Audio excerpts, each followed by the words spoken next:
আজকের ভিডিওতে আমি আমার এক বন্ধু, তার নাম কি শাকিল আহমেদ, তাকে নিয়ে একটু সমালোচনা করব। আর শাকিল ভাই, আপনি যদি ভিডিওটা দেখে থাকেন তাহলে আমি আশা করব ভবিষ্যতে আপনি কাউকে এমন আন্ডার এস্টিমেট করে কমেন্ট করবেন না।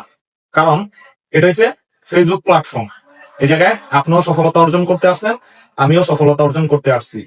ভাইবেন না যে এনে কেউ, আপনিও এনে টাকার জন্য আসেন নাই, আমিও টাকার জন্য আসি নাই। ভালো লাগতেছে, কাজ করতেছি। আপনি কতদিন যাবত কাজ করতেছেন আমি জানি না, তবে আপনার ভিডিওগুলো ভালো লাগতো, আমি দেখতাম। কিন্তু আপনি আমার কয়েকটা ভিডিওতে আপনি অনেক আমারে এক ধরনের একটা ছোট করে কমেন্ট গুলা করেছেন।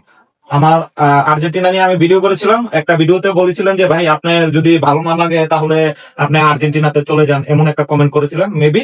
কারণ আমি ওইটা বিশ্বাসই পাই নাই, অনেক ইয়েতে গেছে তো। তো আপনি যে কমেন্ট গুলা করেন, ভাই আপনারটা আমি খাই না পড়ি না, আপনার ইনকামে আমি চলি না, আপনি আমার 1 টাকা দিয়ে রাখেন যে হ ভাই আপনি কষ্টে চলতেছেন, নেন আপনারা আমি কিছু দিয়ে হেল্প করি, এটা করেন। কিন্তু মানুষকে এত ছোট ছোট ভাবেন কি কারণে? কি প্রবাস জীবন কাটাইতেছেন, ভালো টাকা পয়সার মালিক হয়ে গেছেন, তাই না? ভালো টাকা পয়সার মালিক হয়ে গেছেন। আর আমরা বাংলাদেশে যারা থাকি তারা কি মানে টাকা পয়সা নাই আমগো, আপনার করতে চায় চায় নেই নাকি এমন?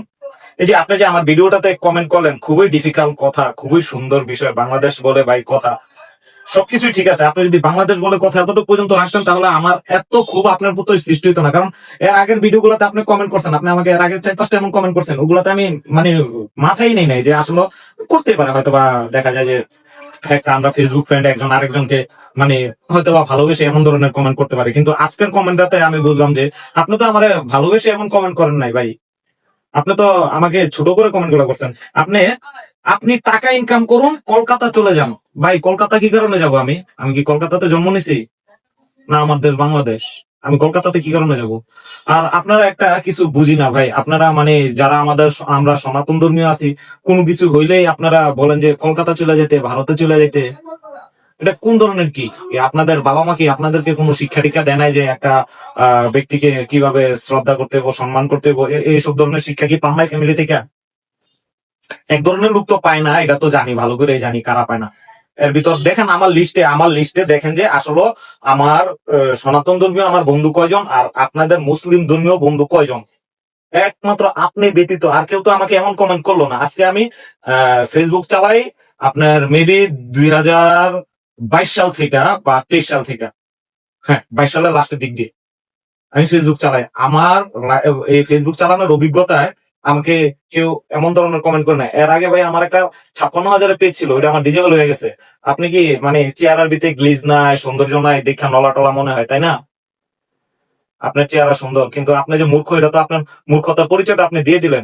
কারণ যে জায়গায় আপনি ডিফিকাল্ট বানানটা ঠিক করে লিখতে পারেন না, এই জায়গায় আপনি কতটুকু শিক্ষিত এটা তো আমি ভালো করেই বুঝতেছি।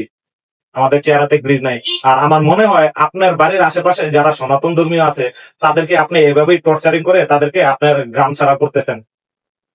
আর আপনার জায়গা সম্পত্তি মনে হয় যে সনাতন ধর্মীয়দের, আপনার বাপদাদারা নিজের জায়গা না এটি, হয়তোবা আপনারা যে জায়গাগুলো আছে সনাতন ধর্মীয় লোক থেকে জোরপূর্বক নিয়ে এই জায়গাগুলো নিয়ে বসবাস করতেছেন। তার কারণে আপনি এরকম সনাতন ধর্মীয় লোকদেরকে ছোট করে কথাগুলো বলেন। ভাই আপনারটা আমি খাই না পড়ি না ভাই। আমার নিজের টাকা আমি ইনকাম করি, আমারটা আমি খাই, আমারটা আমি পড়ি। আমি যা মন চাই তাই করতে পারি। আমি একটা স্বাধীন দেশে বসবাস করি, আমি একজন স্বাধীন দেশের নাগরিক। আশা করি যদি আমার ভিডিওটা আপনি দেখে থাকেন তাহলে অবশ্যই মানুষকে সম্মান দিয়ে কথা বলবেন, মানুষকে আগে সম্মান দিতে শিখবেন। ভাই কি পরিস্থিতি যাইতেছে দেশে, কি আমরা কি জানি না, বুঝি না? আপনারা কোন কিছু হইলে আমাদেরকে বলেন ভারতে চলে যান, তারপর এই করেন তেল করেন। ভাই আমাদের ভিতর যতটুকু দেশপ্রেম আছে আপনার ভিতরে এতটুকু দেশপ্রেম নাই। এটা গভীর ভাবে চিন্তা করে দেখবেন। ভাই আমরা বলতে চাই না, কারণ আমরা বলি না কি কারণে জানেন? আমরা তো সংখ্যালঘু, এই কারণে আমরা বলি না। কারণ বললে আমাদের অনেক ধরনের সমস্যা হইতে পারে। কারণ এই দেশে সংখ্যালঘুদের উপর কম নির্যাতন হইতেছে না ভাই। আমরা বলি না, আমরা শেষ পর্যন্ত দেখি। আপনারা, আমি বলতাম না, কিন্তু আপনি, আপনারা তো ওই রাইট নাই। আপনার আগে বলার দরকার ছিল, আগে বলার দরকার ছিল, বলি নাই বিদায় আজকে আপনি আমাকে এই কমেন্টটা করতে পারছেন। যদি এর আগেই আপনাকে আমি বলে দিতাম, আপনাকে নিয়ে একটা ভিডিও করে দিতাম, ছোট একটা রিল আকারও যদি আপনাকে ভিডিওটা করে দিতাম, তাহলে আপনি আমাকে আজকে এই কমেন্টটা করতে পারতেন না। আর এই যে বিউটি পার্ল, বিউটি পার্লারের ঘটনাটা উনি একটা স্কুলের টিচার, উনি রিল ভিডিও করছে, এখন সবাই করে ওনার স্কুলের স্টুডেন্টদেরকেও পড়ানোর ভিডিও ছাড়তেছে। তাহলে উনাকে নিয়ে কারা ওনার পিছনে রাখছিল? কারা? এই যে আপনার মতো এরকম কিছু থার্ড ক্লাস লোক আছে, এরাই তার পিছনে রাখছে। যারা জ্ঞানী শিক্ষিত বিউটি পার্লারের পিছনে তারা লাগে নাই, আপনার মতো ব্যক্তিত্বরাই ওই বিউটি পার্লারের পিছনে লাগছেন। এই কারণে আপনার মতো লোকগুলা যতদিন থাকবে, যতদিন ভালো না হবে, ততদিন প্রত্যেকটা দেশে আপনার মতো লোকগুলার কারণে এরকম দণ্ড লেগে থাকবে। একটা ধর্মীয় গুরামি দণ্ড আপনারা মতো লোকগুলা, মানে যে সুন্দর চেহারা ভালো চেহারা লোকগুলা মানে একটা দণ্ড লাগায় রাখেন। এগুলা ছাইরা আগে মানুষকে ভালোবাসতে শিখুন। সবার উপরে মানুষ, তারপরে যে মানুষের পরে যে ধর্ম বিভেদ হয়েছে। আগে মানুষকে ভালোবাসুন, মানুষকে কটু কথা করে কথা বলবেন না। পারিবারিক শিক্ষা অর্জন করুন, পারিবারিক শিক্ষা অর্জন করে অন্যকে শ্রদ্ধা করুন, তাহলে ভালো হবে।